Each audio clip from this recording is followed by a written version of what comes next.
예, 안녕하세요. 홍프로입니다. 이제 2교시를 좀 풀어보려고 하는데요. 제 기준에서는 이 126회 1교시, 2교시, 3교시, 4교시 중에 2교시가 가장 좀 어려웠거든요.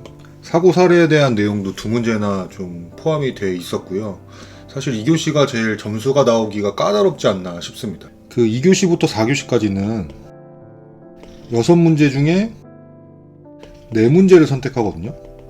두 문제를 버릴 수 있어요. 그래서 이 부분을 조금 잘 활용을 하시면 좋을 것 같습니다. 그래서 처음에 이제 답지를 받아보신 다음에 어떤 문제를 선택하고 어떤 문제를 버릴 거고, 그리고 풀이 순서를 어떤 식으로 할 건지를 잘 결정을 해야 됩니다. 일단 풀이 순서 같은 경우에는 제가 추천을 드리는 거는 자기가 가장 잘 알고 빨리 쓸 수 있는 거를 먼저 이제 작성을 하시고요. 자기가 잘 알더라도 쓸 내용이 너무 많다든지 시간이 오래 걸릴 것 같은 경우에는 뒤로 최대한 빼시는 것을 추천드립니다. 이제 모르는 문제일수록 이제 뒤로 쓰시는 거를 좀 추천을 드리는 게, 이제 답안을 채점하시는 분들도 이제 사람이 채점을 하잖아요. 그래서 첫인상 효과라는 것도 있고, 처음에 이제 잘 아는 문제를 풀어가지고 조금 시간을 미리 확보를 많이 해서 모르는 문제들은 여러 가지 각도에서 써야 되거든요. 그래서 그 부분을 이렇게 좀 추천을 드립니다.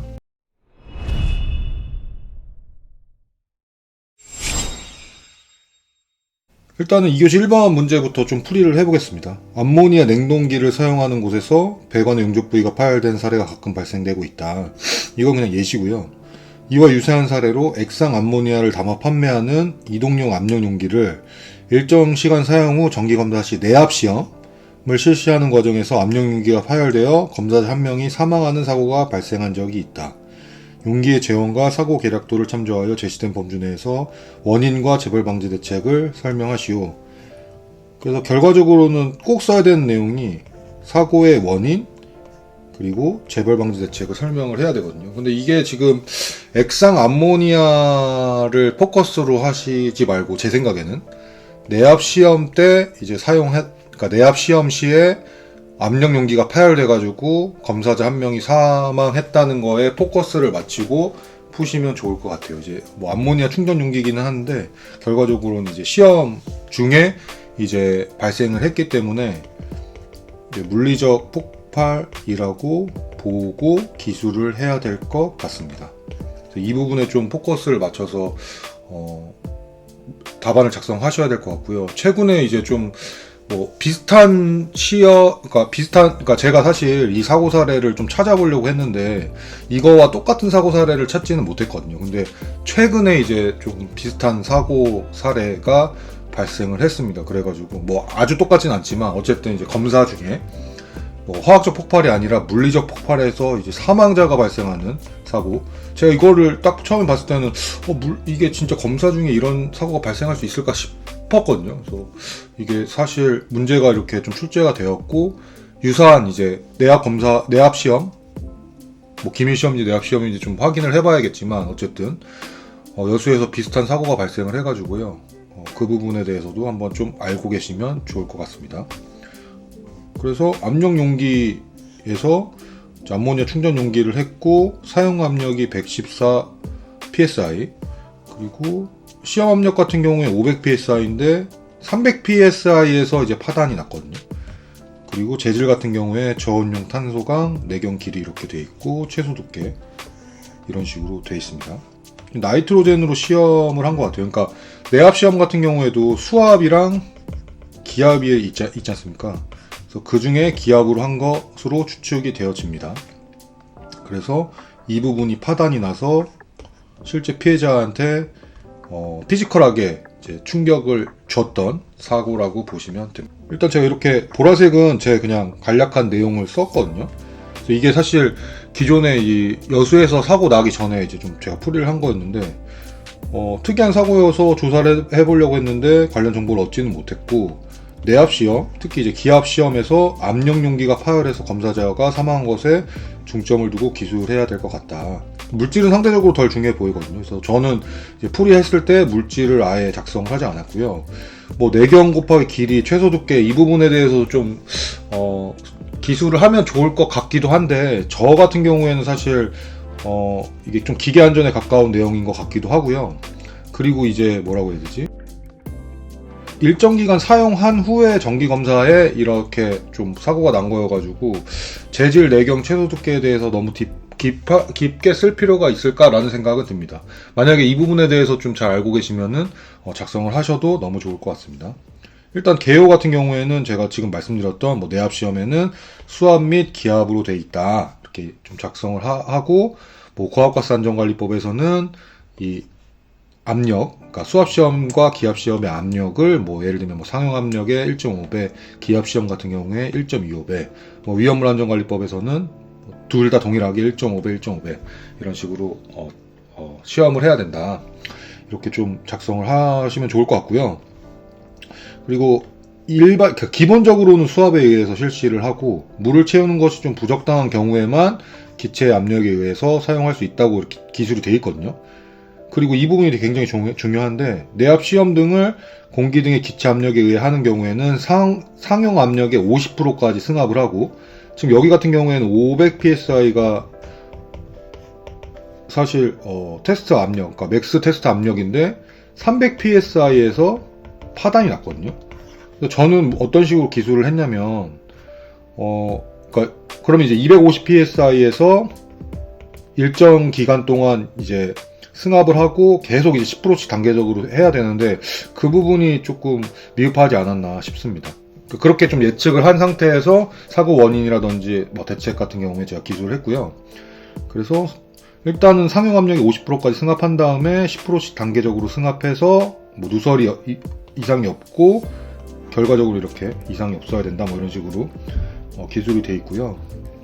그리고 주위 모든 사람들한테 대피하라고 경고하고 기압 시험 중 등의 표지를 해야 되고요.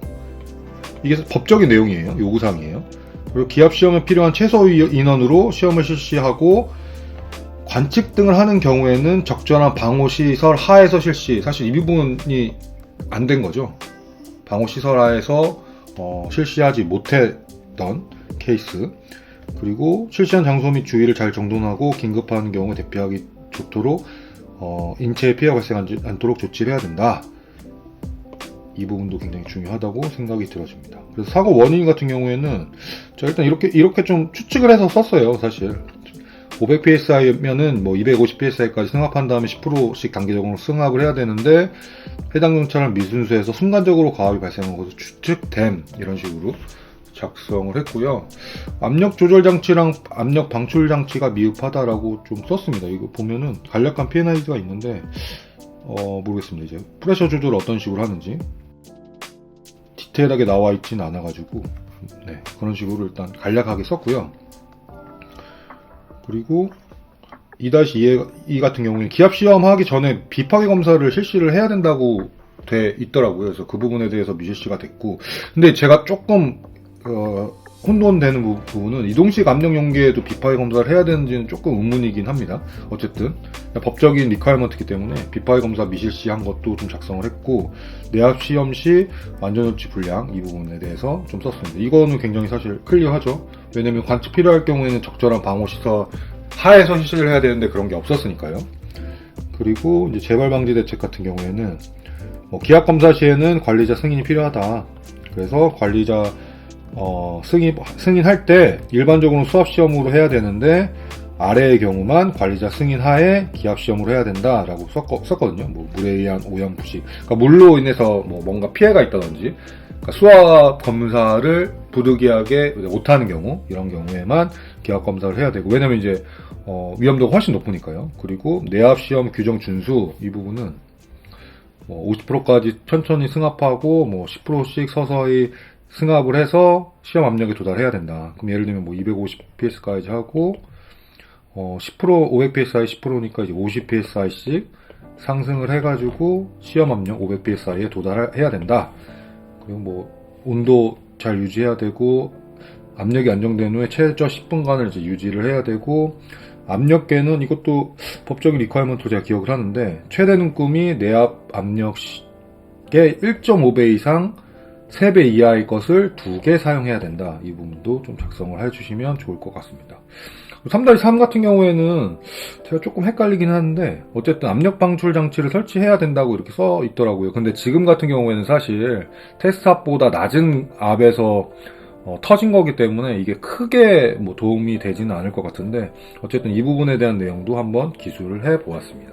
그리고 두 번째 문제 같은 경우에도 쉽지가 않아요. 왜냐면 이제 고압가스 안전관리법과 산업안전보건법의 급성 독성 물질을 둘 다를 알아야 되고 1번으로 고법의 독성가스, 2번으로 산안법의 독성가스를 알아야 되고 그리고 화학물질 분리표시 및 물질안전보건 관련 보건 자료에 관한 기준에서 이제 LC50 1시간 흡입을 LC50 4시간 흡입으로 적용하는 방법 세 가지를 이제 이 문제에서 기술을 하셔야 되거든요. 그래서 뭐 사실 쉬운 문제는 아닌데 좀 풀이를 해보겠습니다.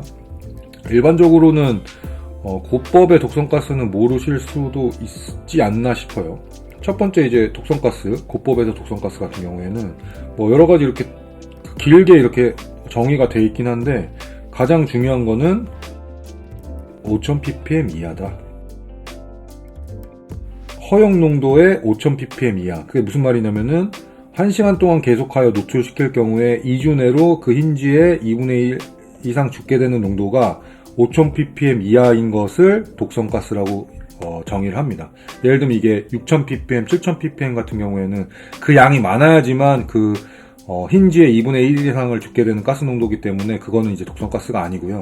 5000ppm 미만, 5000ppm 이하인 가스가 있어도 힌지의 2분의 1 이상을 죽일 수 있을 경우에는 독성가스로 구분을 합니다. 이 부분에 대해서 좀 같이 산안법의 독성가스 공부하실 때 같이 공부하시는 것을 추천을 드리고요. 그리고 급성 독성 물질 같은 경우에는 이렇게 크게 세 가지로 있거든요. 그래서 이 부분은 좀 기억을 해주시는 게 좋아요. 왜냐면 정말 자주 나오거든요. LD50이, 그러니까 이 LD50이라는 게 결과적으로는 그러니까 G가 50%가 죽는 그 농도예요. LD50이 kg당 300mg 이하인 화학물질. 이렇게 좀 쓸게요. 그리고 LD50이 kg당 100mg인 화학물질.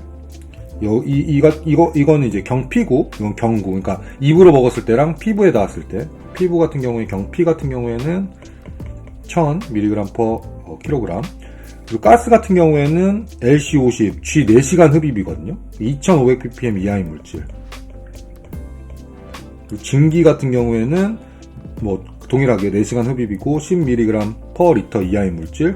분진 미스트 같은 경우에는 1mg/L 이하인 화학물질을 급성 독성 물질로 구분을 합니다. 산안법에서.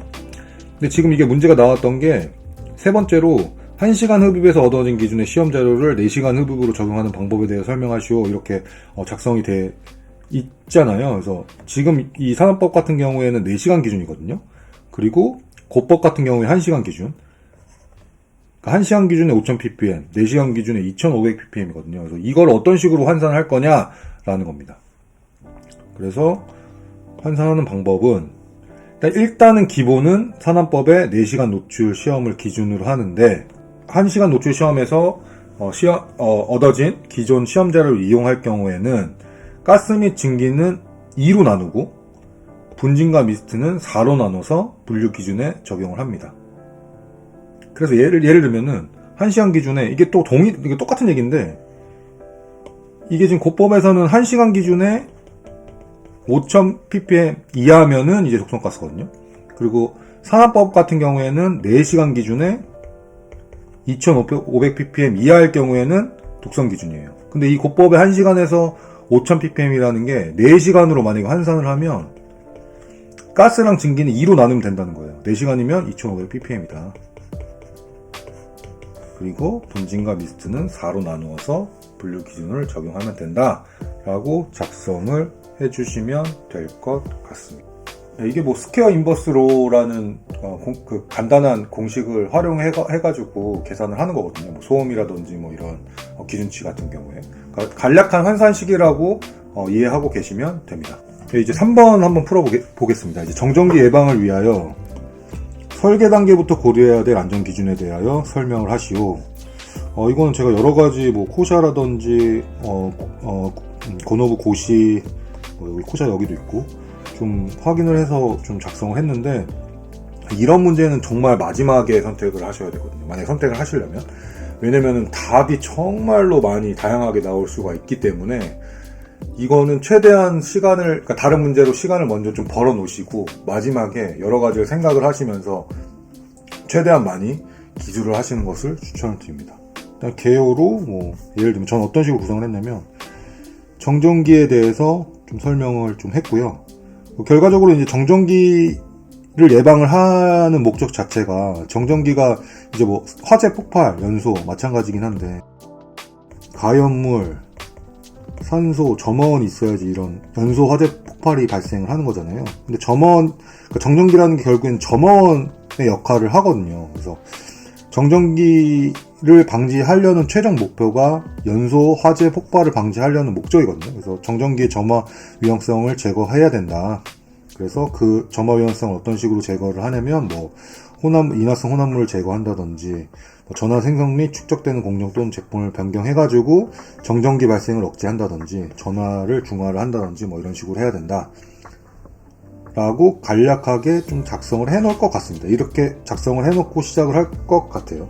그래서 디테일한 건 이제 2번에 대한 내용을 좀 풀어서 쓸 것 같습니다. 3번을 또 추가로 좀 시간이 되면은 제전기에 대한 내용도 추가로 설명을 하면 좋겠죠. 그래서 이제 2가 메인인데, 정전기 예방을 위해 설계 단계부터 고려해야 될 안전 기준 이래가지고 취급 물질별 관리, 그러니까 취급 물질을 통해서 이제 정전기가 발생을 할 수 있으니까, 그래서 유체 속도라든지 이런 부분을 얘기를 할 것 같습니다. 인화성 액체 같은 경우에는 유체 속도를 가능한 낮게 한다. 그리고 전도도가 작은 액체는 정전기의 발생 억제하거나 정전기의 발생을 제거하는 대책이 필요하다. 그리고 가연성 분진 같은 경우에는 대부분이 이제 부도체죠. 그래서 정전기가 축적이 될 수 있는 거거든요. 굉장히 위험한 거죠, 어떻게 보면은. 그래서 정전기 에너지가 가연성 물질의 최소 점화 에너지보다 클 때 화재 폭발 사고로 이어질 수 있다. 그리고 이제 고유 저항이 10의 9승 5보다 작은 물질은 이제 폭발 위험 적은데, 고유 저항이 10의 9승 5m 곱하기 미터보다 큰 아래 물질 같은 경우에는 정전기 대책이 필요하다. 그러니까 대부분 이제 가연성 분진류가 될 수 있을 것 같아요. 10의 9승보다 큰, 예를 들면은 이런 것들. 그 최소 점화 에너지도 지금 보시면은 PTFE 같은 경우에는 굉장히 사실 좀 작아가지고 위험하죠. 그래서 이 부분에 대해서는 정전기 대책이 필요하다, 이렇게 좀 작성을 하면 될 것 같습니다. 19옴 곱하기 미터, 이 수치 좀 기억을 해두시면 좋을 것 같아요. 그 나머지는 좀 일반적인 이제 정전기 방지 대책을 좀 설명을 좀 했는데요. 그래서 접지라든지 본딩 중요하죠. 접지 본딩 시스템 같은 경우에 설계 때부터 좀 고려를 하면 좋기 때문에 이런 부분, 그리고 습도에 대한 내용, 그리고 유체의 속도를 제어하는 방법에 대한 설계. 전도도가 작을 경우에는 이제 정전기가 쌓일 수 있기 때문에 유속 제한 둬야 되고요. 이런 식으로 인화성 액체 같은 경우는 유속 1ms 이하로 한다. 이 부분 사실 제너럴하게 많이 사용되는 내용이기 때문에 이 부분을 좀 기억을 해두시면 좋습니다. 그리고 계측 제어에 대한 방법에 대한 설계, 이 부분 제가 뒤에 그림으로도 있거든요. 그래서 그림도 만약에 그리실 수 있으면 굉장히 좋을 것 같아요. 그리고 전화의 중화장치 설치 고려, 이렇게 좀 디테일하게 쓰시면 좋을 것 같습니다. 이건 제가 코샤에서 가져온 건데 이런 시스템도 있더라고요. 예를 들면 정전기 발생을 알려주는 경우도 있고요. 지금 같은 경우에는 적용 설비에 그러니까 정전기가 발생이 되는 게 예측이 되면 이거를 이제 제어할 수 있게 속도를 줄인다든지 약간 이런 식으로, 아니면은 이제 중화장치와 연계를 해가지고 작동을 할 수 있도록 이런 식으로 설계를 할 수 있습니다. 정전기 관련된 이 부분은 답이 여러 가지로 나올 수 있기 때문에 이 부분은 최대한 마지막에 선택을 해주시고, 정전기에 대해서 자신이 아는 부분들을 많이 작성을 하시면 좋을 것 같습니다. 그리고 이제 이 4번 문제는 실제 사고 사례에서 관련이 나왔는데, 그 중대 사고 이슈 레포트에서도 소개가 되었고, 코샤 산소배관 화재 폭발 OPS에도 좀 기술이 돼 있고요. 관련해가지고 이제 사고가 난 다음에 코샤 가이드도 좀 재편이 됐거든요. P170에 2021 산소 배관 및 배관 설비에 관한 기술 지침에도 이슈가 됐기 때문에, 근데 생각보다 좀 제 예상보다는 좀 기출로 빨리 나온 것 같아요.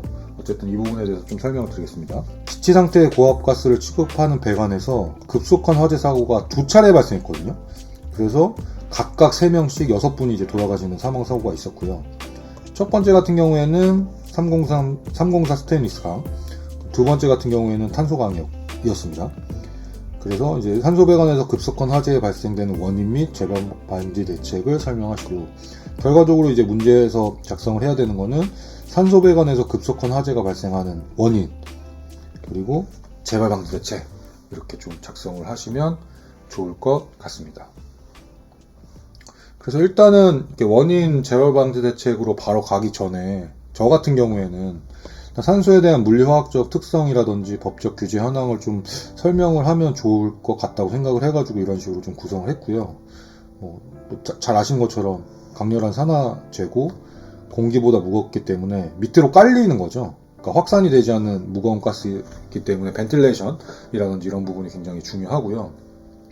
법적으로는 이제 기체 산소 같은 경우에 법에 의한 위험물은 현재로는 아니거든요.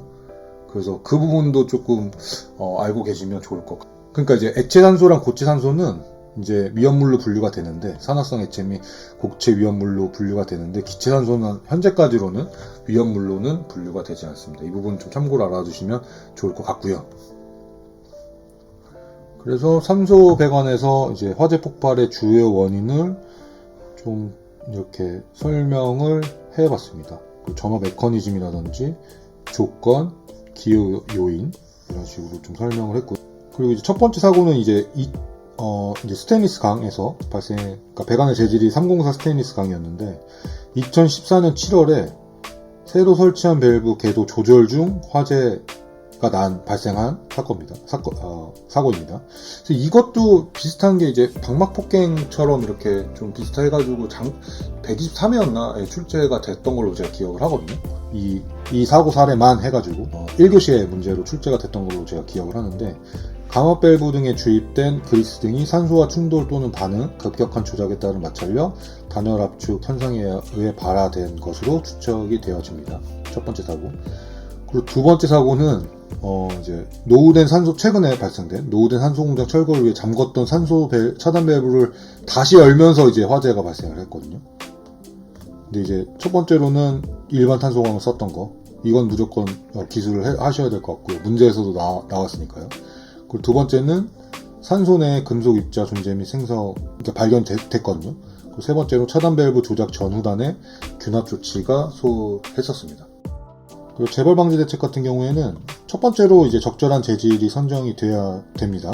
그래서 이제 재질을 이제 선정을 할 때 유속이랑 운전 압력을 이제 고려를 해야 되거든요. 이게 뭐 단위만, 그러니까 그러니까 이쪽은 단위만 다른 건데, 결과적으로는 이렇게만 보시면은 이제 속도와 압력을 고려를 해가지고 일정치보다 낮을 경우에만 탄소광이 사용이 가능하거든요. 그래서 예를 들면 뭐 운전 압력이 10메가파스칼일 경우에 5m/s 유속까지는 탄소광 재질이 사용이 되는데, 여기서보다 뭐 압력이 더 높아진다든지 뭐 속도가 높아질 경우에는, 특히 이제 속도가 유속이 높아질 경우에는 탄소광을 쓸 수가 없습니다. 결과적으로 이제 첫 번째 사고 같은 경우에는 스테인리스 강을 썼는데도 불구하고 사고가 났으니까요. 뭐 그리스 방막 폭갱으로 추정이 되는데, 어쨌든 그럼에도 불구하고 사고는 날 수 있다라고 보시면 될 것 같고요.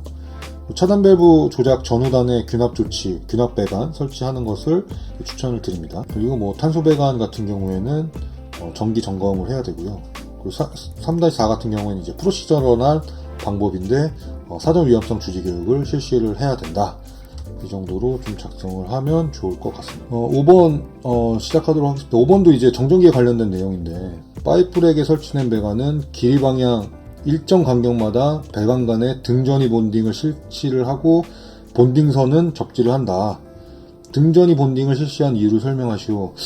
이것도 굉장히 사실 어려운 문제인 것 같아요. 결과적으로는 뭐 화재 폭발, 그러니까 정전기로 인한 정전기가 가 이제 점화원으로 발생을 해가지고 연소 화재 폭발이 나는 것을 방지하기 위해서 이제 본딩을 하는 거거든요. 그 부분에 대해서 좀 디테일하게 상세하게 쓰시면 될 것 같습니다. 그래서 개요는 이제 본딩에 대한 설명, 본딩과 접지를 이제 비교해 놓은 내용을 조금 설명을 해주시면 좋을 것 같거든요. 그래서 본딩 같은 경우에는 2개 또는 그 이상의 도체를 사용하여 서로 접촉함으로써 각 도체에 전위를 갖게 해주는 거거든요. 결과적으로. 그래서 이런 식으로 본딩을 해주고, 접지 같은 경우에는 땅으로, 그리고 본딩이랑 접지를 같이 했을 경우에는 여기는 본딩, 접지, 접지 이런 식으로 해준다. 이렇게 이제 본딩과 접지에 대한 내용을 개요로 이렇게 작성을 하시면 좋을 것 같고요. 그 다음에 등전위 본딩이 뭐냐? 그럼 결과적으로 등전위화를 이루는 거죠. 접촉할 수 있는 이제 노출 도전부 상호 및 개통 외도 전부 사이를 이제 정기적으로 접속을 해가지고 위험한 접촉 전압이 발생하지 않도록 전위를 갖게 해주는 것이라고 보시면 됩니다. 그래서 이제 파이프렉에 설치된 배관의 본딩 적용 같은 경우에는 금속 배관이 30m마다 접지를 하고 배관의 접속 부분에 정전기적으로 절연된 경우에 본딩을 실시한다. 그리고 파이프렉의 철제 지지물은 일정 간격으로 접지 모선과 연결하여 접지를 한다. 등전위 본딩을 실시한 이유는 아까 거를 좀 활용을 하셔가지고 그 중에 2-2를 좀 이렇게 크게 한번 설명을 하신 다음에 좀 추가적으로 이렇게 상세하게 설명을 하는 게 어떨까 싶습니다. 그래서 결과적으로는 이제 하고 싶은 말은 본딩을 함으로 인해서 등전위화하여 점화원이 될 만한 전화를 소멸시킨다라고 작성을 하시면 좋을 것 같습니다. 왜냐면 이제 파이프렉 같은 경우에는 이제 배관의 접속 부분이 이제 정전기적으로 절연이 될 수 있기 때문에 계속 이제 일정 간격마다 접지를 해야 되거든요. 그래서 그 부분에 대한 내용을 좀 작성을 하시면 좋고, 근데 그것만 이렇게 딱 달랑 쓰기에는 사실 논술형인데 채점자한테도 이제 점수를 줄 수 있는 포인트를 줘야 되거든요. 그래서 그런 부분들을 최대한 이제 적소에 배치를 하는 게 어떨까 싶습니다. 그리고 한 가지 좀 지금 같은 경우에는 한 교시에 정전기 관련된 문제가 2개가 나왔잖아요. 그래서 만약에 저 같으면은 이 둘 중에 한 문제만 선택을 할 것 같아요. 이게 만약에 교시가 달라서, 예를 들면 그러니까 지금은 2교시에 정전기 문제가 2개 나왔는데, 예를 들면 2교시에 하나 나오고 3교시에 하나 나왔으면은 둘 다 선택을 할 것 같거든요. 왜냐면은 동일한 문제를 써도 교시마다 채점자가 다르기 때문에 똑같이 사실 작성을 하고 좀 구성만 바뀌어도 크게 문제가 없는데, 지금 같은 경우에는 교시는, 그러니까 한 교시에는 채점자는 똑같거든요. 똑같이 이제 3명의 채점자가 채점을 하는데, 그럼 이제 겹치는 부분 있으면 조금 부담이 될 것 같아가지고, 제가 만약에 선택을 한다면 둘 중에 하나, 아까 거 둘 중에 하나, 아마 설계 단계 그거를 선택해가지고 그거를 마지막에 작성을 하는 방식으로 가지 않을까 싶습니다. 그래서 이제 문제를 선택하는 것도 굉장히 전략적으로 하셔야 돼요. 사실 이제 일정 수준까지 되면은 이거 기술사 문제를 다 알기는 불가능에 가깝거든요. 이제 아무리 자기 전문 분야가 있고 공부를 많이 한다고 해도 이제 뭐 황원전 기술사라든지 뭐 다른 기술사도 마찬가지겠지만 이 기술사 문제를 100% 다 알기는 거의 불가능에 가깝지 않나 싶습니다. 저도 이제 관련 업무를 계속 함에 있어서 했는데도 불구하고 모르는 문제도 굉장히 많고, 저도 이제 막 물어보고 막 이렇게 해야 되거든요. 근데 이제 시험 때 이거를 100%를 다 알고 문제를 풀이하는 사람은 없다고 일단 보셔도 될 것 같아요. 그래서 자신감을 좀 가지고 이제 임하셨으면 좋겠고요. 그래서 아는 부분을 최대한 쓰는 거, 그리고 이제 전략적으로 좀 접근하는 거, 그리고 문제를 선택하고 이러는 부분 또 굉장히 중요합니다. 그래서 그 부분을 좀 잘 생각을 하셔서 이제 기술사 시험을 보실 정도 되면 사실 지식의 수준은 어느 정도 다 비슷비슷하다고 생각이 되어지거든요. 근데 이제 자기가 이제 머릿속에 알고 있는 거를 어떻게 끄집어내느냐, 이 부분이 굉장히 중요하다고 보시면 될 것 같습니다. 6번 같은 경우에는 이제 6번도 사실 제가 계속 2교시 같은 경우에는 사실 좀 문제 난이도가 높아가지고 이게 되게 어렵다고 말씀을 드리는데, 이것도 쉬운 문제는 아니라고 생각이 들어져요. 이제 가연성을 제거를 하고, 이제 그러니까 예를 들면은 이제 물질을 배출을 할 때 가연성을 제거를 하고 배출해야 되잖아요. 근데 이제 압력 용기에서 배출되는 경우와 상압 용기에서 배출되는 거를 각각 어떤 전용 설비로 처리해서 배출해야 되는지를 설명하시오. 그리고 이제 아예 이런 식으로 답을 써놨죠. 플레어 시스템이랑 RTO를 중심으로 기술, RTO, RCO를 중심으로 기술 이런 식으로 써놔서 이것도 사실 쉬운 문제는 아닌데 일단은 좀 설명을 드리도록 하겠습니다. 크게 개요는 플레이어 이제 RTO랑 RCO는 사실 비슷한 개념이어가지고 같이 좀 묶어서 설명하셔도 되고 플레이어 시스템, RTO, RCO 이런 식으로 개요를 먼저 쓰시고 작성을 하시는 것을 추천을 드리거든요. 근데 플레이어 시스템이랑 이제 RTO, RCO 일단은 답만 좀 말씀을 드리면 플레이어 같은 경우에는 비정상 운전일 때, 그러니까 무언가 이제 안전 밸브가 터졌을 때에 이제 배출되는 시스템이거든요. 그래서 일반적으로는, 그러니까 저는 어떤 식으로 기술을 했냐면 압력 용기 같은 경우에는 플레이어 시스템에서 처리해서 배출해야 되는 걸로 기술을 했고, RTO, RCO 같은 경우에는 이제 정상 이제 노멀 오퍼레이션 때 배출이 되는 거거든요. 그래서 일단 상압 용기 이게 사실 딱 맞지는 않습니다. 근데 그 전체적인 컨셉으로만 설명을 드리면 그런 식으로 좀 기술을 했습니다. 그래서 다시 한번 좀 설명드리면 플레이어는 애브노멀 오퍼레이션이라고 많이 하죠. 비상사태, 뭔가 이제 그러니까 용기, 압력 용기의 압이 어떠한 뭐 외부 화재라든가 어떤 식으로 이제 고압이 돼가지고 안전 밸브가 터지고 난 이후에 이제 플레이어 시스템에서 이제 태워가지고 처리를 하는 거고, RTO랑 RCO 같은 경우에는 노멀 오퍼레이션 때, 정상 운전일 때 소각해가지고 하는 식으로 보시면 됩니다. 결국엔 두 시스템 모두 다 가연성을 이제 소각해가지고, 그러니까 태워가지고 제출을 하는 시스템입니다. 그래서 만약에 이거를 좀 더 상위 개념부터 먼저 작성하고 싶으면 여러 가지 이제 안전 밸브 이후에 이제 배출되는 방식도 여러 가지가 있잖아요. 불을 이용하는 소각을 하는 거 이외에 뭐 중화를 한다든지 뭐 이런 부분도 먼저 개요로 작성을 하셔도 좋을 것 같습니다. 그래서 플레이어 시스템 같은 경우에는 뭐 안전 밸브 등에서 배출되는 물질로 소각시켜서 대기로 방출된다. 그리고 플레이어 시스템은 헤더, 노그아웃 드럼, 밀봉 드럼, 플레이어 스택으로 이제 포함이 된다. 이런 식으로 쓰시면 될 것 같고요. 그리고 뭐 RTO랑 RCO는 사실 거의 비슷한데, RCO 같은 경우에는 조금 더 저온에서 소각하려고 촉매를 쓴다. 이 부분이 좀 특이하다고 보시면 됩니다. 그래서 정의는 뭐 이런 식으로 디테일하게 작성을 하시면 좋을 것 같습니다. 그리고 사실 2번이 좀 메인인데, 만약에 저랑 좀 생각이 다르실 수 있거든요. 그래서 그런 부분들은 이제 댓글로 좀 남겨주시면 저도 많이 공부가 될 것 같습니다.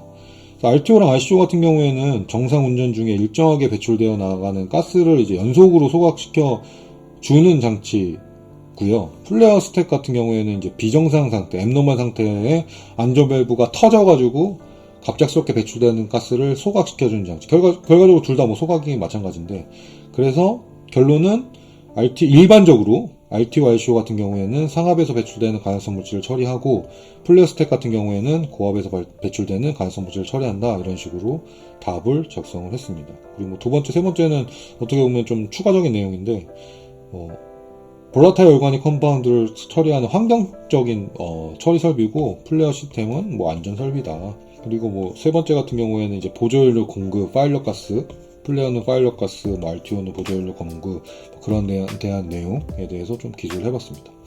그리고 이런 도해 같은 경우에도 작성을 해주시면 좋을 것 같아요. 플레이어 시스템이 도해는 이건 저는 이제 직접 제가 그릴 수 있도록 연습을 했거든요. 이거는 좀 플레이어 관련된 내용이 있으면 이 그림을 좀 그려가지고 개요라든지 뭐 결론에 쓰시면 좋을 것 같습니다. RTO는 뭐 연습을 하지는 않았는데 굉장히 사실 좀 시스템적으로는 간단하니까 이것도 그릴 수 있게 하시면 좋을 것 같아요. 뭐 이렇게 펜으로 가가지고 이머전시 밴드 있고, 뭐 RTO 이렇게 네모나게 이렇게 하고, 이런 식으로 스택인가요? 네, 스택인 것 같은데, 퍼지어 이렇게 기획 굴리기로부터 FD 펜, 밴드 있고, 뭐 이런 식으로 티피컬한 뭐 RTO 도해, 플레이어 도해, 플레이어 시스템이죠. 이거는 플레이어 시스템의 도해 또 그릴 수 있도록 연습을 하시면 좋을 것 같습니다. 네, 이 교시는 이것으로 마치도록 하겠습니다. 구독, 좋아요, 알림 설정 해주세요. 예, 126회 3교시 기출문제 풀이 시작하도록 하겠습니다. 3교시는 2교시보다는 전반적으로 난이도가 좀 쉬운 것 같습니다. 1번 같은 경우에는 이제 ETA 관련된 문제인데, ETA가 이제 10회 기출에서 한 번도 나온 적이 없거든요. 근데 이제 보시면 알겠지만, 코자가 개정이 됐어요. 뒷부분이 개정된 연도인데, 사건수 분석 기법이 이제 ETA거든요. 개정이 된 호샤 같은 경우에는 기출이 될 확률이 높다는 것을 어떻게 보면 증명을 한 사례지 않나 싶습니다. 제 교재에서도 ETA랑 FTA가 포함이 되어 있는데 이제 그 부분이 나와가지고 좀 굉장히 신기했던 경험입니다. 이 ETA 그 코샤 가이드를 조금 보여드릴게요. 지금 이 코샤 가이드 2021년 12월에 개정이 됐죠. 굉장히 사실 최신 코샤 가이드인데 거기에 부록 2번에 실제 사건수 분석을 실시한 사례가 있거든요. 똑같다고 보시면 됩니다. 그러니까 이 부록을 읽으셨으면 사실 굉장히 쉽게 푸실 수 있는 문제라고 생각이 들어지거든요. 어쨌든 일단은 설명을 해보도록 하겠습니다. 반응기의 반응열을 냉각수로 조절을 하는데 냉각수의 공급이 중단되면 폭주 반응, 런어웨이 리액션이 발생될 수도 있다. 다음에 나타낸 ETA를 참조하여 냉각수가 공급 중단될 때 작업이 계속될 확률과 폭주 반응이 발생할 확률을 각각 구하시오. 이게 문제입니다. 그래서 ETA는 이게 지금 문제에서 답이 주어져 있고요. 이거를 활용을 해가지고 계산을 하시면 됩니다. 저 같은 경우에는 일단 어떤 식으로 좀 풀이를 했냐면 개요를 먼저 좀 작성을 하고 ETA에 관련된 내용을 좀 작성을 하고 이제 풀이를 작성을 했고요. 사건수 분석, ETA, 이벤트 트리 어널리시스 이게 각각이 다 사건 수거든요. 이거를 각각을 다 사건이라고 보시면 돼요. 그래서 그리고 여기서는 이제 냉각수 공급 중단이 초기 사건이라고 보시면 됩니다. 정의를 한번 볼게요. 초기 사건으로부터 알려진 특정한 장치 이상 또는 운전자의 실수에 의해 발생되는 잠재적인 사고 결과를 정량적으로 평가 분석하는 방법이다. 그래서 결과는 여기 있고요. 그래서 조금 설명을 드리면은 냉각수가 공급이 중단이 돼서 고온 경보가 발생될 확률이 0.99 그리고 고장 횟수가 0.01이라고 보시면 됩니다. 이 각각의 분기는 브랜치는 다 합이 1이라고 보시면 돼요. 그래서 만약에 첫 번째로 고온 경보가 되면은 이제 냉각 시스템이 재가동이 될 수가 있잖아요. 그래서 냉각 시스템이 재가동될 확률이 0.75 그리고 냉각 시스템이 재가동되지 않을 확률이 0.25입니다. 근데 만약에 냉각 시스템이 재가동되면 작업이 계속되겠죠. 그래서 냉각수 공급이 중단되더라도 고온 경보가 일어나서 냉각 시스템이 재가동되면 작업이 계속된다고 보시면 됩니다. 그래서 이거를 알파벳으로 조금 표현을 하면 어떤 식으로 표현할 수 있냐면 A, B, C, D, E 이런 식으로 표현을 할 수 있고요. 이벤트가 발생을 하는 거를 그냥 A, B 이런 식으로 작성을 하시면 되고 예를 들면 고온 경보가 발생을 하지 않으면 B 대시라고 이렇게 작성을 하시면 되거든요. 예를 들면은 한번 이렇게 알파벳으로 하면은 작업 계속 이 케이스 같은 경우에는 냉각수 공급이 중단이 되고 고온 경보가 발생을 하면서 냉각 시스템이 재가동될 경우에는 작업이 계속됩니다. 이 부분은 곱하기를 하시면 되거든요. 그래서 실제로 A는 1 곱하기 B는 0.99 곱하기 0.75 이렇게 하시면 됩니다. 두 번째 이제 작업 중단도 해볼게요. 그래서 반응 중단 같은 경우에는 반응 0.9의 확률로 반응이 중단되고 0.1의 확률로는 반응이 계속된다. 이런 식으로 이벤트 트리를 그리시면 됩니다. 그래서 실제적으로는 이런 식으로 확률을 다 작성을 하시면 돼요. 예를 들면은 냉각수 공급 중단이 A고 초기 사건 그리고 고온 경보 B, C, D, E 이렇게 한 다음에 각각의 브랜치의 합이 이제 1이라고 보시면 되거든요. 근데 고온 경보가 실패할 확률이 0.01이니까 성공 확률은 0.99가 되겠죠. 그리고 경보 인지를 할 경우니까 0.75, 경보 인지가 실패할 경우가 0.25니까 이런 식으로 또 나눠지고 냉각 시스템 재가동도 실패가 0.25니까 성공이 0.75 이런 식으로 나눠지고 반응 중단될 확률이 0.1, 반응이 계속될 확률이 0.9 이런 식으로 이벤트 트리를 그리신 다음에 각각의 이벤트 트리를 곱을 하시면 됩니다. 그래서 여기서 실제적으로 뭐를 계산을 하라고 했냐면 작업이 계속될 확률 그리고 폭주 반응이거든요. 작업이 계속될 확률이 1, 4, 7이에요. 그래서 각각 1, 4, 7을 계산을 한 다음 더하시면은 작업이 계속될 확률이고요. 반응 폭주가 일어날 확률은 3, 6, 9입니다. 3, 6, 9를 각각을 계산을 하신 다음에 더하시면 됩니다. 그래서 각 사건당 발생 확률을 이런 식으로 계산을 하시면 되고요. 혹시나 만약에 잘 이해가 안 가시면 댓글 남겨주시면 추가적으로 설명을 드리도록 하겠습니다. 그래서 작업이 계속될 확률을 더하시고 최종적으로 작업이 냉각수가 공급이 중단될 때 작업이 계속될 확률을 계산을 하시면 되고, 반응 폭주가 될 확률도 각각을 계산을 하신 다음에 더하셔가지고 최종적으로 계산을 하시면 됩니다. 이건 이제 아까 보여드렸던 코샤에 나왔던 브로그랑 정확히 똑같은 문제입니다. 답은 조금 다른데요. 어쨌든 그 부분을 좀 참조하시면 될 것 같습니다. 저 같은 경우에는 이거 무조건 선택했을 것 같아요. 굉장히 고득점 맞을 수 있는 문제거든요. 그래서 계산 실수가 되지 않는 이상, 계산 실수가 되더라도 부분 점수 줄 걸로 예상이 되어지는데, 그건 채점자마다 좀 다를 수 있기 때문에 어쨌든 계산 실수 안 되게 좀 조의하셔가지고 이 부분은 좀 푸셨으면 좋겠습니다. ETA는 제가 알기로는 10회 기출에서는 아직 한 번도 출제가 된 적이 없고 자주 출제되는 문제는 아닌 것 같은데, 실제 저 같은 경우에는 이제 QRA라든지 할 때 프리퀀시를 계산할 때 많이 사용이 되거든요. 그래서 이 부분에 대해서도 한번 알고 계시면 좋을 것 같습니다. 그리고 두 번째도 사실 이게 굉장히 대표 문제이긴 한데 어렵게 나왔죠. 왜냐면은 공정안전보고서에 대한 내용을 알아야 되고, 유해위험방지계획서 제출 대상 여부를 각각을 판단을 해서 최종적으로 어떻게 해야 되냐 이거든요. 결과적으로는 이게 쉽진 않아요. 지금 126회가 공정안전보고서에 대한 내용을 써야 되고, 유해위험방지계획서 제출 대상 써야 되고, 최종 제출해야 되는 내용을 써야 되는 겁니다. 산업안전보건법 42조 및 44조에 대한 내용을 좀 참조를 하시면 되고요.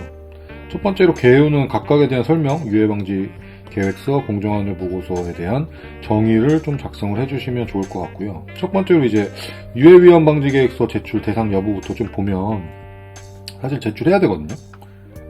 여기 보시면은 전기 계약 용량 300kW 이상의 이러한 해당 작업인 경우에는 제출을 해야 되는데, 한국표준사업분류표상 업종은 석유화학계 기초화학물질 제조업 20111, 이거 유해위험방지계획서랑 공정안전보고서 둘 다 제출해야 되는 대상이거든요.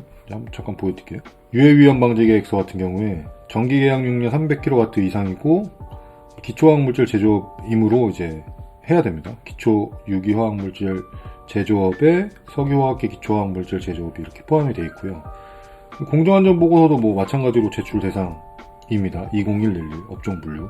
그래서 이 업종 분류까지 알고 있어야 되나 싶긴 한데, 어쨌든 공정안전보고서도 제출 대상입니다. 근데 이제 결론은 이제 공정안전보고서 및 유해방지계획서 제출 대상인데, 사업주가 이제 공정안전보고서를 제출한 경우에는 유해위험방지계획서를 제출 안 해도 되거든요, 법적으로. 그래서 이제 공정안전보고서만 제출하면 됩니다. 이렇게 작성을 하시면 될 것 같고요. 그 외에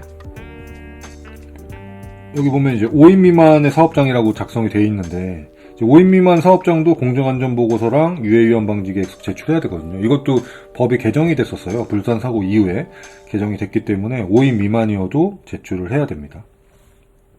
그리고 에어의 사업장 같은 경우에는 규정량 기준으로도 공정안전보고서를 제출해야 되거든요. 인화성 액체 하루 취급량이 5,000kg 이상이기 때문에 그 기준에 따라서도 공정안전보고서를 제출해야 됩니다.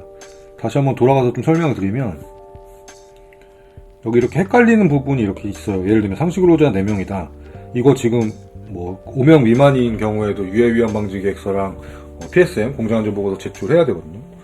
그리고 인화성 액체 하루 최대 취급량도 5,000kg 이상이니까 대상인 거죠. 그 부분에 대해서도 좀 참조를 해주시면 좋을 것 같습니다. 쉬운 문제 아닌 것 같아요. 저는 특히 국내 법, 그러니까 해외 설계하는 업무만 진행을 하고 있어서 국내법이 익숙하진 않거든요. 국내법은 이제 화공안전 기술사를 시험을 보려고 공부를 한 거기 때문에, 텍스트로 공부한 거기 때문에 백그라운드가 전혀 없어요. 그래가지고 사실 제 기준에선 이런 문제가 쉽지 않은 문제인 것 같습니다. 그리고 세 번째는 이거 제일 재밌는데, 산업안전보건 기준에 관한 규칙에 의하여 설치하는 가스 노출 감지 경보기의 설치 장소 및 배치 기준에 대해서 설명하시오, 이러한 내용이거든요. 저는 이거를 출제 가능성이 높다고 사실 영상까지 만들었어요. 그래서 가능하시면 영상을 좀 봐주시면 좋을 것 같습니다. 유튜브 영상을 좀 꼭 봐주시면 좋을 것 같고요. 이 부분은 제가 마인드맵으로 이런 식으로 설치 장소랑 개수를 이렇게 좀 작성을 했습니다. 아까 기억을 하실지 모르겠는데 고법에서 특수 반응 설비가 여기에 들어가요. 특수 반응 설비 같은 경우에는 디텍터를 바닥면 둘레 10m마다 한 개 이상씩 설치를 해야 되거든요. 그래서 이 부분이 좀 굉장히 특이하다. 특수 반응 설비가 고법의 특수 반응 설비가 위험을 하니까, 특수 반응 설비 위험을 하니까 이런 식으로 가스 누출 감지 경보기가 더 많이 설치가 돼야 된다라고 보시면 됩니다. 크게는 이제 누출 감지 경보기를 누출 우려가 높은 설비의 인접 장소, 공기 비중에 따라 누출 물질 체류가 우려가 높은 장소, 그리고 폭발 위험 장소 내 점화원이 존재하는 변전실, 배전만실, 건축물 내부, 그리고 폭발 위험 장소 내 가연료 보일러 등의 설비, 그리고 개수는 이제 뭐 1개 이상, 이 경우에는 1개 이상, 여기는 이제 좀 다르겠네요. 이 건물 밖과 건물 내는 10m마다 1개, 건물 밖은 20m마다 1개, 그리고 여기도 건축물 내부에 1개 이상, 그리고 바닥면 둘레 20m마다 1개, 이런 식으로 작성을 하시면 좋을 것 같습니다. 이거는 제가 예상했던 문제에서 나와가지고 좀 굉장히 좀 기분은 좋았고요. 근데 여기서는 뭐라고 되어 있냐면 산업안전보건 기준에 관한 규칙에 의거하여 설치하는 가스 누출 감지 경보기의 설치 장소 및 배치 기준에 대해 설명하시오, 이렇게 나와 있거든요. 근데 이제 산업안전보건 기준에 관한 규칙에서는 이 설치 장소 및 배치 기준에 대한 내용이 없고요. 일단 코샤에 나온 내용을 기준으로 이런 식으로 제가 작성을 했는데, 이 유해 화학물질 제조, 사용시설 설비 및 관리에 관한 세부 기준이라는 게 있거든요. 그럼 그 세부 기준에서도 뭐 이런 식으로 가스 누출, 그러니까 검지 경보기를 설치해야 되는 거를 좀 설명을 하고 있고, 이 부분이 조금 달라요. 그러니까 거의 비슷하긴 한데 조금 차이가 있어서 이 부분도 한번 알고 계시면 좋을 것 같습니다. 이 내용은 어디 있냐면 유해화학물질 제조 사용시설 설치 및 관리에 관한 세부 기준에 디파인이 되어 있습니다. 뭐 가능하면 코샤 내용과 이거를 같이 작성을 하면 더 좋은 답안이 될 수 있을 것 같습니다. 이렇게 좀 조금씩 다른 거는 법이 좀 통합이 되면 좋지 않을까 싶어요. 사실 수험생 입장으로는 예를 들면 고압가스법의 뭐 가연성가스, 인화성가스, 산업안전보건법의 인화성가스의 기준이 좀 다르잖아요. 그래서 그런 부분들은 좀 같이 통합을 좀 시키면 어떨까 싶습니다. 예, 그리고 이제 4번 같은 경우에는 화학공정의 플레어 시스템, 아까도 사실 플레어 시스템 좀 간략하게 나왔죠. 연소의 3요소 중 2개의 요소가 상시 존재하므로 관리의 대상이 1개의 요소이다.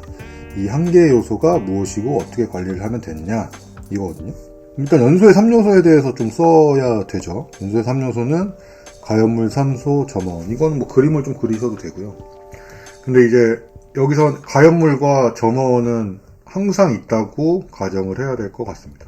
점화원은 이제 플레어 시스템 같은 경우에는 오픈 플레임인 경우가 굉장히 많으니까 점화원은 이제 플레임이고, 가연물은 이제 태우러 들어가는 거고, 이제 결과적으로는 산소는 상시 존재하는 건 아니거든요. 그래서 산소를 어떤 식으로 관리해야 되지 않나 싶습니다. 그래서 답 자체는 제가 느끼기엔 산소, 점화원은 무조건 100% 있는 거고요. 가연물이랑 산소 조금 애매할 수는 있을 것 같은데, 어쨌든 산소가 가연물이랑 점화원은 계속 상시 존재하기 때문에 관리 대상은 산소라고 생각이 되어집니다. 저는 답을 어떤 식으로 썼냐면, 그리고 이 D59-2020 이 플레어 시스템의 설계 설치 및 운전에 관한 기술 지침, 이 부분도 굉장히 자주 출제가 되거든요. 그래서 이 부분도 좀 잘 보시면 좋을 것 같습니다. 그래서 개요의 연소의 3요소를 작성을 해주시고, 플레어 시스템도 아까 동일하게, 만약에 교시가 바뀌면은 예전 교시 때 쓰셨던 거 그대로 쓰셔도 됩니다. 왜냐면 출제위원이 바뀌기 때문에. 그래서 똑같이 작성을 하시는 걸 추천을 드리고요. 양심의 가책을 안 받으셔도 됩니다. 그래서 가연물 같은 경우에는 안전밸브 등에서 배출되는 물질은 항상 있고, 점화원은 플레임이 계속 있기 때문에 관리해야 될 대상은 산소라고 생각이 되어집니다. 그래서 플레어 시스템이랑 산소를 어떤 식으로 관리하는지에 대해서 작성을 해봤습니다.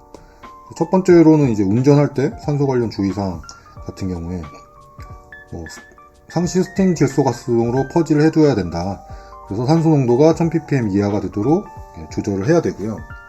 플레어 시스템으로 산소가 유입되지 않도록 해야 되고, 안전밸브 보수 시에 주의를 해야 됩니다. 이게 이제 운전할 때 주의사항이고요. 그리고 플레어 헤더의 퍼지 관련해가지고 역화 및 공기가 혼합되는 걸 방지하기 위해서 이제 불활성 가스 등으로 공입을 해야 되거든요. 공기가 혼합될 수 있는 이제 조건은 이렇게 아래 3가지 정도가 있을 수 있습니다. 그래서 이 부분은 조금 조심을 해가지고 공기가 혼합이 되지 않도록 불활성 가스 등으로 플레 헤어더를 봉입을 해야 되고요.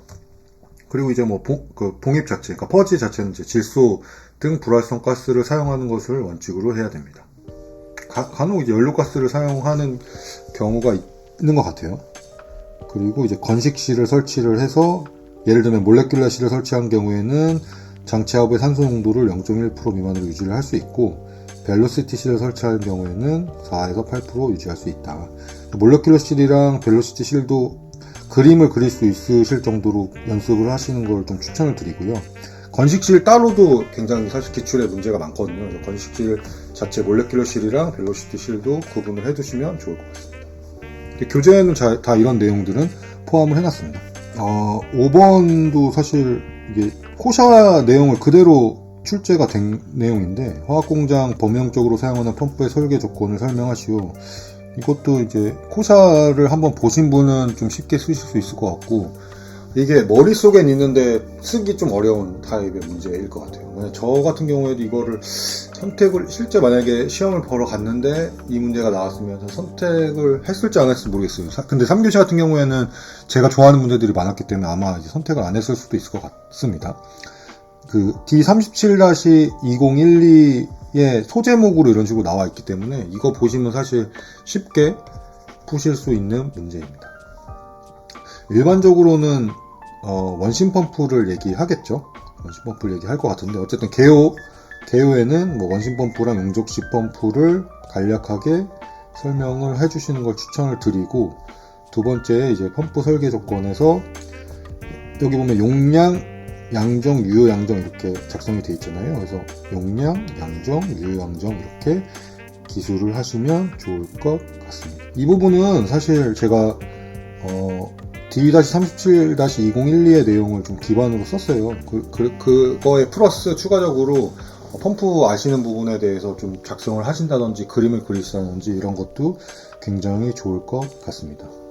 잠깐 좀 보여드리면 문제로 이제 펌프의 설계 조건 용량, 양정, 유효 양정 이렇게 써야 되잖아요. 근데 이제 D-37-2012에 보면은 설계 조건 해가지고 15-1이 용량, 그리고 15-2가 양정, 15-3이 유효 양정 이렇게 써있거든요. 그래서 이 부분에 대해서 좀 작성을 하시면 될 것 같아요. 근데 내용 자체는 굉장히 제너럴한 내용이거든요. 그래서 이 부분에 대해서 만약에 이 코샤를 한번 읽어보셨으면 조금 작성하기가 쉬우셨을 것 같고요. 근데 만약에 아니라면 사실 쓸만한 내용이 너무 많잖아요. 펌프 설계 조건, 특히 양정, 유효 양정 같은 경우에는 쓸만한 내용이 너무 많아가지고 그 부분에 대해서 좀 고민을 하셔서 선택을 하셨으면 좋겠습니다.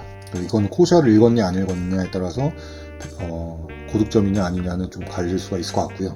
6번은 이건 제가 조금 약한 부분인데 위험물질을 취급한 용기나 배관을 실시하는 빅파괴 검사의 특징에 대해서 설명하시오. 그래서 전 이게 좀 약한 부분이어가지고 이 부분에 대해서 좀 공부를 많이 하긴 했었거든요.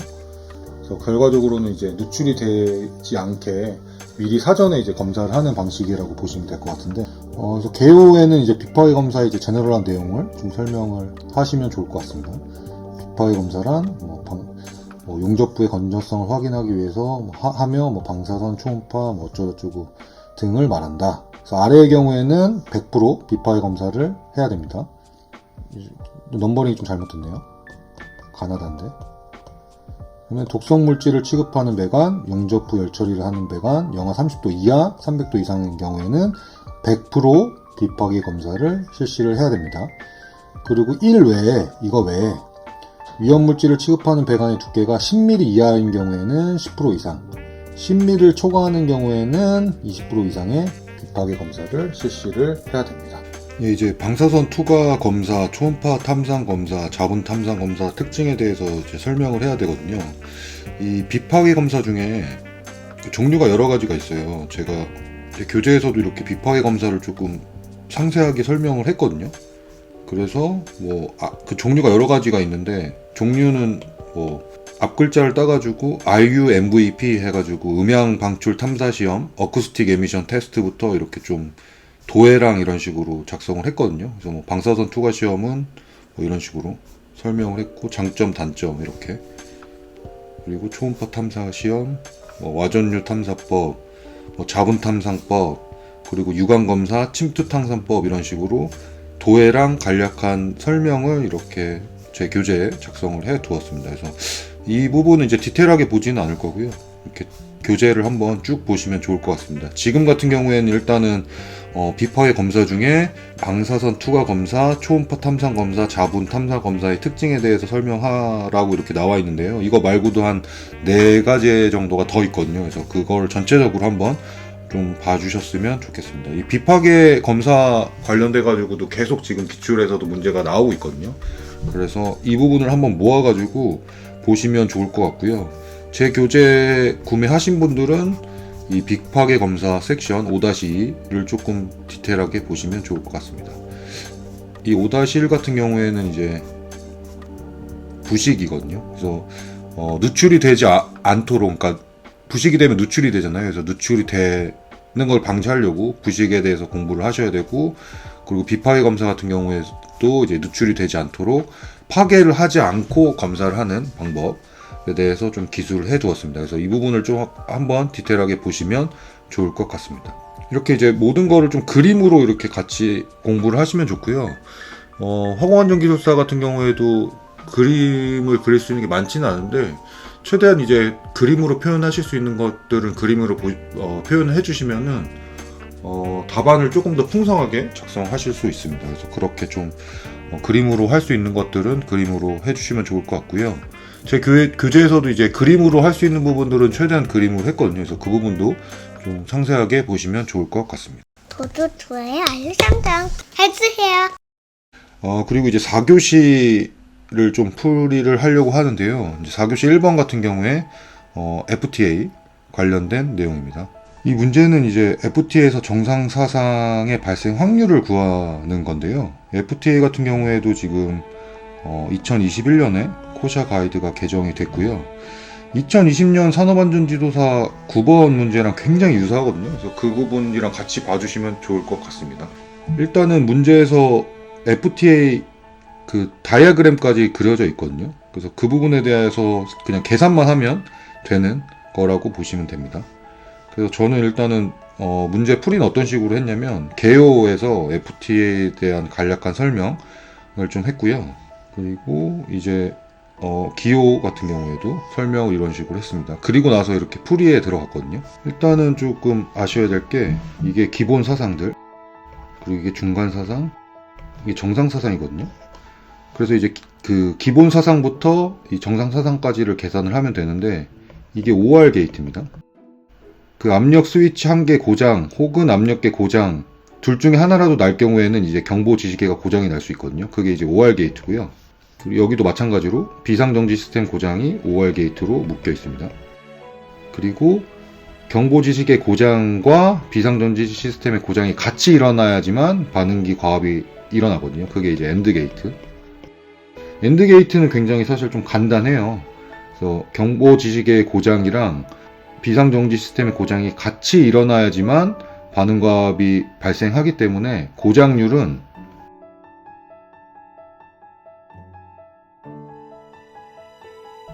곱하기를 하면 되거든요. 그래서 경보지식의 고장 확률이랑 비상정지 시스템의 고장 확률을 곱하면 됩니다. 근데 OR 게이트는 조금 복잡한데요. 그러니까 둘 중에 하나라도 발생을 하면은 이 시스템이 발생이 되는 거거든요. 예를 들면 압력 스위치 한 개가 고장 나든지 압력 경보기가 고장 났을 경우에 경보 지시계가 고장 나는, 그러니까 둘 중에 하나만이라도 고장이 날 경우에는 이 경보 지시계가 고장이 나는 거고, 수식으로 표현을 하면은 예를 들면 그냥 단순히 이게 A, B라고 가정을 할게요. 그래서 합으로 계산을 하시면 되는데 겹치는 부분을 빼줘야 됩니다. 이렇게 계산을 하시면 되고요. 사실 이 뒤에 곱은 생략을 할 때도 있는데요. 그 상세한, 그러니까 정확한 답은 이 곱을 빼줘야 되기 때문에 문제 풀이에서는 이것을 빼주는 걸로 계산을 하도록 하겠습니다. 그런 식으로 일단은 계산을 하시면 되고, 뒤에 풀이를 보시면은 일단 중간 사상 각각을 계산을 하셔야 되거든요. 그래서 경보 지식의 고장 B와 비상정지 시스템 고장 C를 이렇게 계산을 하시면 되고, 각각의 이제 고장 확률 더하기 합을 한 다음에 이제 곱을 빼주는 그런 식으로 계산을 해주시면 되고, 각각의 중간 사상을 다 개별적으로 계산하신 다음에 곱을 하시면 됩니다. 그래서 답은 1년에 0.0891의 확률로 반응기 값이 발생할 수 있다 라고 계산을 해주시면 됩니다. 그래서 이 부분은 조금 풀이를 하셨으면 좋겠어요. 그래서 산업안전 지도사에서도 비슷한 문제가 출제가 되었고요. 그래서 결함수 분석 기법도 최근에 개정이 되었기 때문에 이런 문제가 나왔다고 생각이 되어지고요.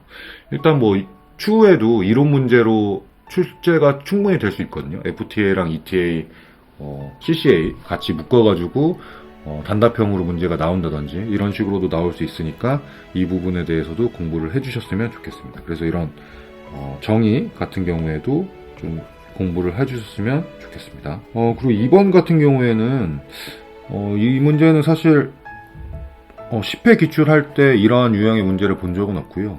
아마 처음 나오지 않았나 싶어요. 이게 키워드로만 따지면은 합성 소음 관련된 문제거든요. 그래서 예를 들면 120dB의 강한 소음을 발생하는 두 개의 스팀 터빈이 같은 장소에 설치되었을 때 소음의 크기를 구하고 소음을 줄이기 위한 기술적 조치에 대해서 설명하시오.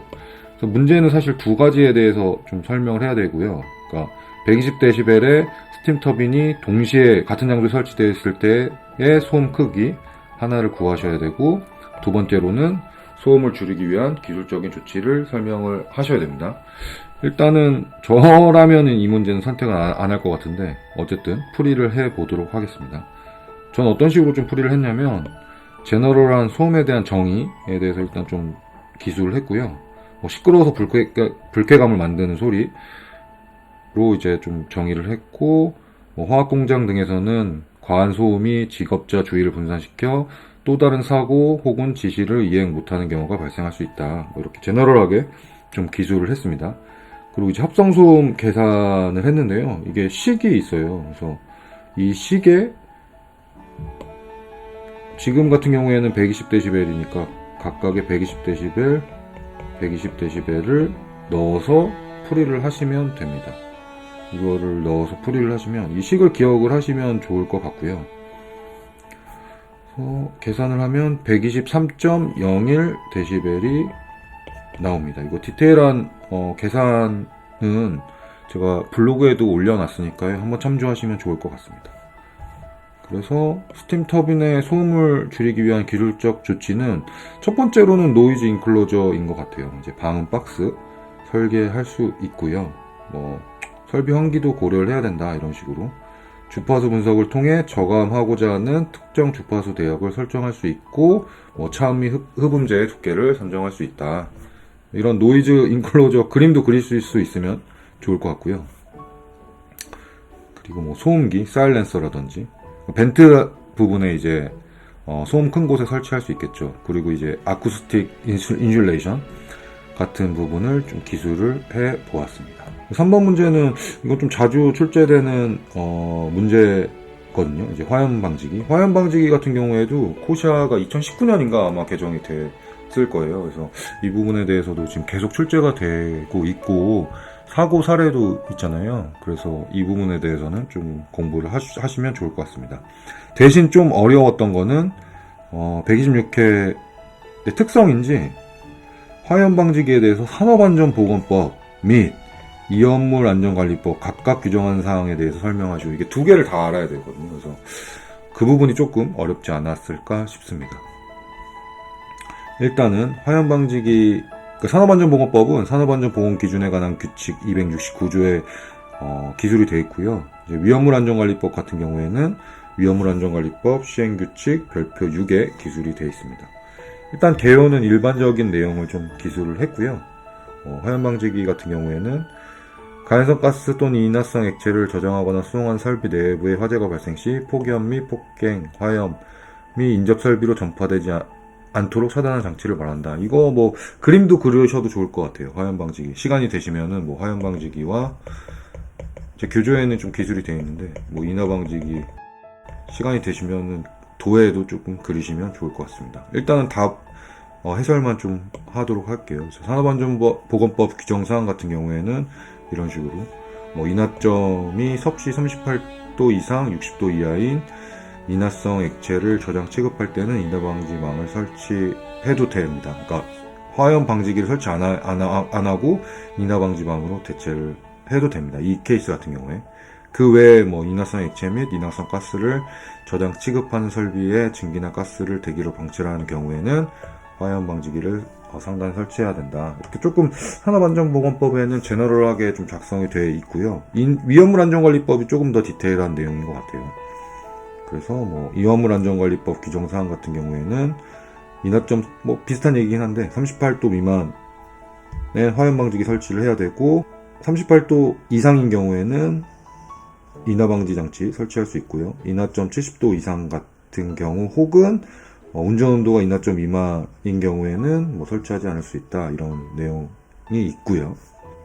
그리고 코샤에는 화염방지기가 P70-2019 화염방지기 설치에 대한 내용이 코샤로 작성이 되어 있거든요. 그래서 그 부분을 제가 마인드맵으로 그린 거고, 이거는 이제 각각 또 시험 문제로 나올 수 있습니다. 예를 들면은 화염방지기 사용 목적에 따른 화염방지기 종류를 쓰시오 하면은 이 내용을 쓰시면 되고요. 그리고 화염방지기 형식 및 구조에 대해서 설명하시오 라고 하면 이런 식으로 소염 소자식과 액봉식을 나누어서 기술을 하시면 되고요. 그리고 화염방지기 설치 위치 및 방법에 대하여 설명하시오. 이 부분은 이 내용을 쓰시면 됩니다. 그래서 이 P-70-2010 화염방지기 설치는 화공안전기술사에 실제로도 기출도 많이 됐고요. 기출을 될 만한 내용이 많기 때문에 꼭 공부를 해두시면 좋을 것 같습니다. 4번 같은 경우에는 보일러 폭발 사고를 예방하기 위한 안전장치 4가지에 대해서 설명하시오. 이 산업안전보건 기준에 관한 규칙에 대한 내용이고요. 116조부터 119조에 대한 내용입니다. 이 문제도 처음 나온 걸로 제가 알고 있거든요. 어쨌든 한번 기술을 해보겠습니다. 보일러는 물을 끓여서 증기를 발생하는 기계고요. 이 부분은 제너럴한 내용이고, 보일러의 안전장치가 산업안전보건 기준에 관한 규칙에서 첫 번째로 이제 압력 방출 장치가 있고요. 두 번째로 압력 제한 스위치가 있고, 세 번째로 고저 수위 조절 장치, 네 번째로 화염 검출기, 플레임 스캐너인 것 같아요. 그래서 이렇게 4가지가 기술이 되어 있습니다. 그리고 내용 같은 경우에는 사실 굉장히 제너럴 하거든요. 그래서 이 부분에 대해서 조금 제너럴하게 쓰시면 될 것 같습니다. 고저 수위 조절 장치는 당연히 경보음 경보 장치 설치되어야 될 것 같고요. 압력 방출 장치만 조금 디테일하게 되어 있는데, 예를 들면 1개 또는 2개 이상 설치하고 최고 사용 압력 이하에서 작동하도록 하여야 된다. 대신 이제 2개 이상 설치될 경우에는 나머지 1개는 최고 사용 압력의 1.05배 이하에서 작동되도록 부착이 돼야 된다. 그리고 납으로 봉인해야 된다. 다만 이제 이행상태 PSM 결과, 이행상태 평가 결과가 우수한 사업장은 4년마다 1회 검사할 수 있다. 이 부분에 대해서는 조금 기억을 해두시면 좋을 것 같습니다. 안전밸브랑 굉장히 유사하니까요. 그래서 이 부분에 대해서 기억을 해두시면 좋을 것 같습니다. 그리고 분진 폭발의 조건과 위험성에 대하여 설명하시오. 이거 자주 좀 출제가 되고, 이거 2교시였나요? 이게 비슷한 문제가 출제가 됐던 걸로 기억을 제가 지금 하는데, 어쨌든 이거는 코샤 가이드에도 있고 제 교재에도 굉장히 좀 디테일하게 설명이 돼 있어서 이 부분에 대해서 좀 기술하시면 될 것 같습니다. 이건 아마 많은 분들이 선택을 하셨을 것 같아요. 그래서 분진에 대한 정의 좀 써주시고, 분진의 발생 조건 기술을 해주시고, 위험성, 아까 제가 좀 설명을 드렸어가지고 좀 빠르게 넘어갈게요. 파괴력이 크다, CO가 발생할 수 있다, 2차 3차 폭발이 발생될 수 있다, 이 정도로 좀 기술을 했는데, 메커니즘에 대한 내용을 좀 추가로 작성을 하셔도 될 것 같고요. 시간이 남으시면은 이것저것 작성을 하시면 좋을 것 같고, 제가 4교시 만약에 제가 풀이를 한다고 하면은 4교시에서 이 문제를 가장 마지막에 풀이를 해서 제가 알고 있는 내용을 다 때려 박을 것 같습니다. 그리고 마지막은 이제 6번 산업안전보건법에 따른 유해 작업의 도급 금지, 예외적 도급 허용, 도급 승인 대상 및 도급 승인 시 제출 서류에 대해서 각각 설명하시오. 이거는 중요한 문제인데, 산업안전보건법 이번에 개정된 것 중에 도급이 굉장히 중요한데 이거를 조금 어렵다고 느끼실 수도 있을 것 같은 게 왜냐면은 도급 금지, 유해한 작업에 대한 도급 금지 써야 되죠. 예외적 도급 허용 써야 되죠. 도급 승인 대상 작업 써야 되죠. 도급 승인 시 제출 서류 이 네 가지를 써야 돼서 사실 실용 문제는 아니거든요. 그래서 이 부분 일단 제 산업안전보건법 교재를 좀 보여드릴게요. 이게 그 오른쪽이 제 산업안전보건법 관련 교재거든요. 이거 제가 유튜브 2시간짜리 설명 영상도 촬영을 했었는데 그래서 그 부분도 한번 봐주시면 좋을 것 같고요. 이 도급이 굉장히 중요해요. 그래서 답에서 써야 되는 게 유해한 작업의 도급 금지는 이 부분을 쓰시면 돼요. 유해한 작업의 도급 금지. 근데 2번 예외적 도급 허용 이 부분은 이 내용을 써주시면 되거든요. 예외적 도급 허용. 그리고 도급 승인 대상 작업은 이 내용을 써주시면 됩니다. 그래서 제 교재에 이 부분을 써주시면 되고 마지막으로 도급 승인 시 제출 서류 사실 이거는 제가 예상을 못했는데 이것까지 나올 줄은 예상을 못했는데 도급 승인 시 제출 서류는 산업안전보건법 시행규칙 78조를 참조하여서 쓰시면 됩니다. 그래서 답은 유해한 작업의 도급 금지, 예외적 도급 허용, 도급 승인 대상 작업 이게 다 58조에 있거든요. 시행령 51조에도 조금 간략하게 써있긴 한데 이 부분을 써주시고 도급 승인 시 제출 서류까지 작성을 해주시면 됩니다. 도급 대상 작업의 공정 서류 일체, 안전보건관리 계획서, 안전보건 평가 결과를 제출하시면 됩니다. 그래서 도급 같은 경우에는 어쨌든 업무를 타인한테 맡기는 계약인데 이제 도급 하고 나서 사고가 많이 나서 이렇게 좀 상세하게 바뀌었거든요. 근데 바뀐 내용도 사실 좀 되게 애매해요. 애매하긴 한데 사고를 막으려고 바꾸긴 한데 이 허점도 굉장히 많거든요. 어쨌든 그 부분은 이제 산업안전보건법 강의에서 한번 좀 디테일하게 봐주셨으면 좋겠습니다. 그래서 이렇게 화공안전기술사 126회 기출을 다 풀어봤는데요. 126회가 사실 조금 처음 봤을 때는 중요한 부분에서만 대부분 기출이 되어서 이게 쉽지 않나 싶었는데 제가 풀이를 실제로 해보니 법도 이제 2가지 이상의 법을 알아야지만 풀 수가 있고 내용도 굉장히 이제 깊숙하게 터치를 했거든요. 그래서 아마 126회 시험을 보셨던 분들도 쉽지 않으셨을 거라고 생각이 됩니다. 어쨌든 126회 기출 126회 시험 보신 모든 분들 굉장히 수고 많이 하셨고요. 결과가 이제 3월 9일이었나요? 어쨌든 발표가 될 텐데, 모든 분들 좋은 결과 있으시길 진심으로 기원하겠습니다. 그리고 이제 128회 시험 보시는 분들도 이제 126회 기출 풀이를 조금 한번 보시고, 이런 식으로 좀 문제가 나오겠구나라고 예상을 해 주셨으면 좋겠습니다. 예, 감사합니다. 구독, 좋아요, 알림 설정 해주세요.